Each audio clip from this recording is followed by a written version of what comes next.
একদিন তাদের বাড়িতে চিৎকার শুনে আমরা সবাই দৌড়ে যাই, গিয়ে দেখতে পাই একটা কবিরাজ সেখানে আছে, অর্থাৎ নিপার চাচা কবিরাজ নিয়ে এসেছে। তাই নিপার চাচাতো ভাই চিৎকার দিচ্ছে। আমাদের সামনেই কবিরাজ কিছু গোলাপ জল নিপার চাচাতো ভাইয়ের গায়ে ছিটাই, এরপর আগরবাতি জ্বালিয়ে তিনি কি যেন পড়ে। এদিকে নিপার চাচাতো ভাই বিছানায় ছটফট করে যাচ্ছিল। অনেকক্ষণ এভাবে কেটে যাওয়ার পর নিপার চাচাতো ভাই বমি করে দেয়। তখন একটি অলৌকিক দৃশ্য দেখতে পাই আমরা। নিপার চাচাতো ভাইয়ের মুখ থেকে একটা ভাজা ইঁদুর বের হয়। ভাজা বলতে তেলে একটা ইঁদুরকে ভাজা হলে যেমন হবে ঠিক তেমনই। এই দৃশ্য দেখে যেন আমার বমি বের হয়ে যাচ্ছিল। ধীরে ধীরে মোট 2টা ভাজা ইঁদুর বমির সাথে বের হয় ওর। এরপর সে শান্ত হয়ে যায়। এতটুকু বলে রিফাত একটা ব্রেক নাই। আমি বুঝতে পারছিলাম এখনো ওর পেট গুড়গুড় করছে। কিছুক্ষণ চুপ থেকে রিফাত আবার বলতে শুরু করে। সেই দিন রাতে নিপার চাচাতো ভাই ভালো হয়ে যায়। কবিরাজ তার টাকা নিয়ে চলেও যায়। যাবার সময় বলে নিপার চাচাতো ভাইকে কেউ বান মেরেছে। কে মেরেছে তা কবিরাজ পরের দিন এসে বলবে। আপাতত রোগী সুস্থ। এইটুকু বলে তিনি চলে যান। আমরাও যে যার মতো চলে আসি, কিন্তু আমাদেরও জানতে ইচ্ছা হয় কে মেরেছিল বান। বিকালে আমার মা ওদের বাড়ি থেকে আসে। আমি মাকে জিজ্ঞেস করেছিলাম কবিরাজ কিছু জানিয়েছে কিনা। মা আমার কথায় কোনো উত্তর দেয় না। কবিরাজের ফোন নাকি সকাল থেকে বন্ধ। দুপুরে খবর পেয়েছে কবিরাজের মেয়ে মারা গেছে, আর কবিরাজ কল দিয়ে বলেছে সেই কাজ করতে চায় না। এতটুকু শুনে আমারও অনেক খারাপ লেগেছে। মাঝপথে কবিরাজ চলে গেল কেন, এইটা সবার কাছে রহস্যের মতো। নিপার চাচাতো ভাই অসুস্থ হয়ে গেছে, তাই এই ব্যাপারটা কেউ বেশি গায়ে নেয়নি। কিন্তু নিপার চাচাতো ভাই দিন দিন শুকাতে শুরু করে। গালের মাংস ভিতরে ঢুকতে থাকে, চোখও ভিতরে চলে যেতে থাকে, চোখের চারপাশে কালো দাগ পড়ে, চুলগুলা উঠে যেতে থাকে। এর মধ্যে আবার নিপার স্বামী নিপাকে তালাক দেয়, নিপাকে বাড়িতে রেখে যায়। নিপার চেহারাও একই রকম ছিল, অর্থাৎ নিপার চাচাতো ভাইয়ের মতো চোখের নিচে কালো দাগ আর গালের মাংস ভিতরে ঢুকে গেছে। কিন্তু নিপার চেহারা না বদলালেও নিপার চাচাতো ভাইয়ের চেহারা খুবই কুৎসিত হতে থাকে। তার শ্বাসকষ্ট বেড়ে যাচ্ছিল, নিঃশ্বাস নিচ্ছিল যেন অনেক কষ্টে, একটা বৃদ্ধ মানুষের রূপে চলে যাচ্ছিল। নিপার চাচা অনেক ডাক্তার দেখায়, কিন্তু কোনো লাভ হয়নি। এই যন্ত্রণা পেতে পেতে আজ তার মৃত্যু হলো। রিফাতের মুখে সবটা শুনে আমি পুরো হতভম্ব হয়ে যাই। বিশ্বাস করবেন কিনা জানি না সুমন ভাই, আমি সেদিন নিজের পায়ের মাটি খুঁজে পাচ্ছিলাম না। এতটা অসহায় হয়ে গিয়েছিলাম যা মুখে বলার মতো না। আপনি আমার অবস্থা যখন বলবেন তখন আমার পরিস্থিতি উপলব্ধি করে নিন। চায়ের বিল পরিশোধ করে সেই দিন আমি বাড়ি চলে আসি। আমার তো বুঝতে বাকি রয়নি যে এই সবটা আমার জন্যই হয়েছে। কিন্তু আমি তো এতটা ভয়ঙ্কর চাইনি। নিপার সংসার হোক, আবারটা ভেঙে যাক, এত কিছু আমার মনেও ছিল না। নিপা আমার কাছে ফিরে এসেছে, ঠিক আছে, আমি মেনে নিতাম। তবে তার তো সতীত্ব হারিয়েছে, আর সে নিজের ইচ্ছাতে তো আসেনি। আমি তাকে কালো জাদু করে এনেছি। এখানে তো সম্পূর্ণ দোষ আমাকে দিচ্ছি আমি। এত বড় ভুল আমি কিভাবে করলাম? আমার মনে হলো ব্যাপারটা আমার বাবাকে শেয়ার করব, কিন্তু আমার বাবা এটি মানবে না আমি জানি। আর যাই হোক, আমার বাবা অন্যায়কে কখনোই মূল্যায়ন করেনি। আমাকে তো মারবে, এর সাথে বাসা থেকেও বের করে দিবে। উপায় অন্তর না পেয়ে আমি বাড়িতে যাই, সেই কিতাবটা খুঁজতে থাকি। তবে এখানেও আমার মাত্র মনে পড়েছে ওই কিতাব সেদিন আমি রুমে রাখিনি। নিপার সেই যন্ত্রণা নিয়ে এসে কিতাবটা কোথায় রেখেছিলাম তা আমার মনে নেই। আম্মাকে জিজ্ঞেস করার পর আম্মা আমাকে কিতাবটা বের করে দিয়ে বলে, সেদিন হতাশ হয়ে বাড়িতে এসেছিলি, বইটা মাটিতে পড়ে গিয়েছিল, হয়তো তোর কলেজের কোনো বই, তাই আমি আলমারিতে রেখে দিয়েছিলাম। আম্মা বুঝতে পারেনি ভেবে কিছুটা খুশি হই আমি। আম্মার থেকে কিতাবটা নিয়ে চলে আসি রুমে। দোকান থেকে 4টা মোমবাতি এনে সেই শয়তানকে ডাকতে থাকি। বন্ধু যেভাবে দেখিয়েছিল ঠিক সেইভাবেই 4টা মোমবাতি জ্বালিয়ে এরপর গা নাপাক করে কিতাব পড়তে থাকি।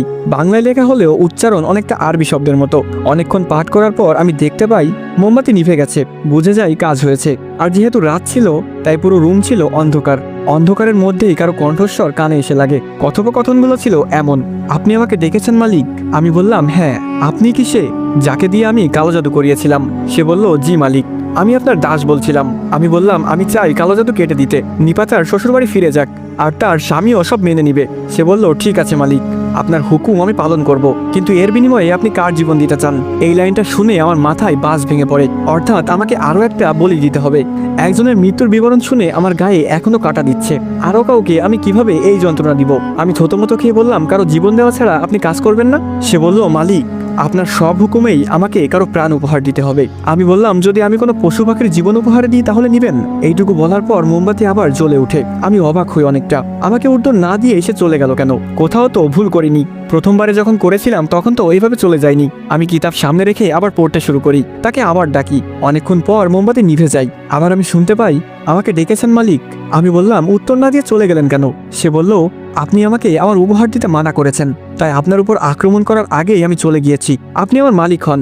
আমি বললাম, ঠিক আছে, আমি একটা জীবন দিচ্ছি আপনাকে। এই গ্রামের সব থেকে নিকৃষ্ট এবং খারাপ লোকটার জীবন নিয়ে নিন, যে অন্যকে অত্যাচার করে অনেক, মানে সব থেকে খারাপ ব্যক্তি যে আছে তার জীবন নিয়ে নিন। সে বলল, ঠিক আছে মালিক, আপনার কাজ হয়ে যাবে। সুমন ভাই, হয়তো এইটুকু শুনে আপনার অডিয়েন্স এবং আপনার কাছে ব্যাপারটা গুজব লাগতে পারে। হয়তো আপনি এবং আপনার অডিয়েন্স ভাবছে এটি সম্পূর্ণ বানোয়াট কোনো কাহিনী, কিন্তু সত্যি করে বলছি, এইসব হয়েছে আমার সাথে। হয়তো আমার সাথে এমন না হলে আমিও বিশ্বাস করতাম না। সেখানে আপনার অডিয়েন্সরাও যে করবে না এটা অস্বাভাবিক কিছু নয়, কিন্তু আপনার অডিয়েন্সদের মধ্যে যারা আছে, অর্থাৎ সুমন ফায়ারের যেসব অডিয়েন্স আছে, আমি তাদের প্রশ্ন করে দিচ্ছি, আপনাদের মধ্যে যারা কালো জাদু করেছেন কিংবা কালো জাদুর শিকার হয়েছেন তারা অন্তত বলবেন আমি যা বলেছি এসবে কোনো মিথ্যা আছে কিনা। আমি জানি যাদের সাথে হয় তারাই জানে এর ভয়াবহতা। 1 মাস 4 দিনের মাথায় ঘটে আরও একটি ভয়ঙ্কর ঘটনা। আমার ছোট ভাইয়ের আচরণ খুব একটা ভালো দেখা যাচ্ছিল না। আমরা খেয়াল করেছি আমার ছোট ভাই সেসব পাগলামি শুরু করেছিল যা নিপার চাচাতো ভাই করত। সবটা নিজের চোখে দেখে আমার আর বুঝতে বাকি রয়নি এসব কেন হচ্ছে। যেহেতু আমি ঢাকা কলেজে পড়ি তাই এলাকায় ছোট ভাইয়ের ব্যাপারে তেমন খোঁজ খবর রাখিনি, কিন্তু ছোট ভাইয়ের ব্যবহার দেখে যখন খোঁজ লাগাই তখন জানতে পারি আমার ভাই এলাকায় রাজনৈতিক দলের সাথে আছে। নেতাদের সাথে থেকে থেকে সে অসহায় মানুষদের ক্ষতি করেছে। ছোট ভাইয়ের কিছু বন্ধু বান্ধব থেকে এটাও জানতে পারি আমার ভাই স্কুলের কিছু মেয়েদের সাথে জোরপূর্বক শারীরিক সম্পর্ক করেছে। আমি কোনোদিন কল্পনাও করতে পারিনি আমার ছোট ভাই এত বাজে কাজে লিপ্ত ছিল, কিন্তু এই মুহূর্তে এসব ভাবার সময় কোথায়। ভাই তো আমারই, বোঝানো যেত। এখন তো আমি নিজেই ওর উপর কালো জাদু করে দিয়েছি। বিশ্বাস করবেন কিনা জানি না সুমন ভাই, 1 মাস 7 দিনের মাথায় আমার ছোট ভাই মারা যায়। ছোট ভাইয়ের মৃত্যুর আগে আমি বহুবার সেই শয়তানকে ডেকেছি, কিন্তু কোনো সাড়া পাইনি। যে বন্ধু আমাকে ব্ল্যাক ম্যাজিক শিখিয়েছে তার কাছেও শেয়ার করেছিলাম। সে আমাকে জানায় শয়তানের কাজ শেষ না হওয়া পর্যন্ত সে আসবে না। সুমন ভাই, আমি আমার জীবনের সবচেয়ে বড় ভুলগুলা কিভাবে যেন করে ফেলেছিলাম তা নিজেও টের পাচ্ছিলাম না। ছোট ভাইও একই রকম মৃত্যু পায়, চেহারা হয় কুৎসিত, পুরো নিপার চাচাতো ভাইয়ের মতো। যদি সবকিছু এখানেই শেষ হয়ে যেত হয়তো এ অবধি এসে ঘটনার ইতি টেনে দিতাম, কিন্তু ইতি এখানেই হয়নি। আমি এক ভুল ঠিক করতে গিয়ে আরও ভুল করে যাচ্ছিলাম। বোঝেননি? বলছি।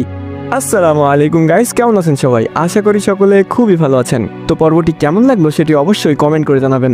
আর পরবর্তী পর্ব পেতে হলে অবশ্যই বেশি বেশি করে লাইক এবং কমেন্ট করতে হবে, কারণ আপনাদের প্রতিটি লাইক এবং কমেন্ট আমাকে পরবর্তী ভিডিও বানাতে উৎসাহিত করে। আর প্রিয় ভালোবাসার মানুষেরা, আপনারা চাইলেই কিন্তু গল্পটি শেয়ার করে আপনার কিছু প্রিয় মানুষকে শোনার সুযোগ করে দিতে পারেন। তো আজকের মতো এ পর্যন্তই। ভালো থাকবেন, সুস্থ থাকবেন। আল্লাহ হাফেজ গাইস।